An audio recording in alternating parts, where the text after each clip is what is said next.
Have you ever heard the phrase, don't work for your money, make it work for you? Well, today, we're gonna learn how to do just that with ETFs. If your goal is to make income from your investing, ETFs might be a good way to do it.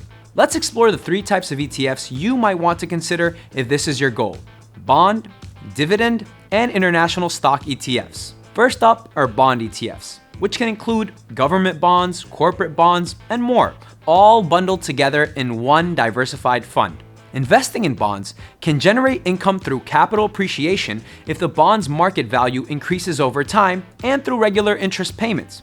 The amount of interest payments on bonds can vary, depending on a number of factors. How likely is the bond issuer to pay you back and when? Bonds with a longer term maturity date typically carry higher interest rates. Is the bond issuer creditworthy?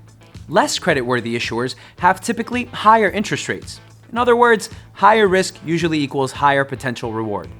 Next up, let's talk about dividend ETFs.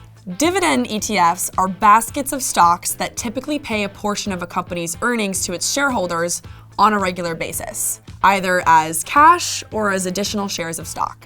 In order to estimate how much a dividend ETF might pay out, you can divide the annual dividend per share by the current share price.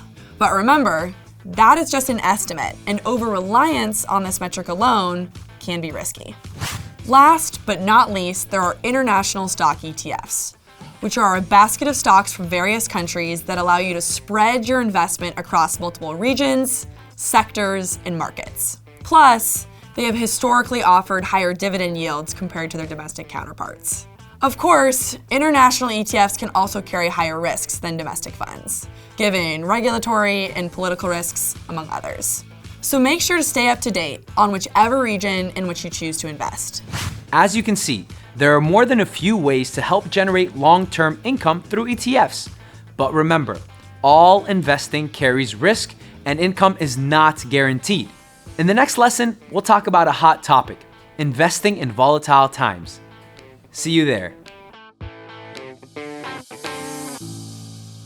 eToro encourages its customers to carefully consider the fund's investment objectives, risks, and charges and expenses carefully before investing. This and other information can be found in the fund's prospectuses, or, if available, the summary prospectuses, which may be obtained by visiting each fund company's website or www.sec.gov/edgar/search. For iShares funds, please visit www.ishares.com/prospectus. Read the prospectuses carefully before investing.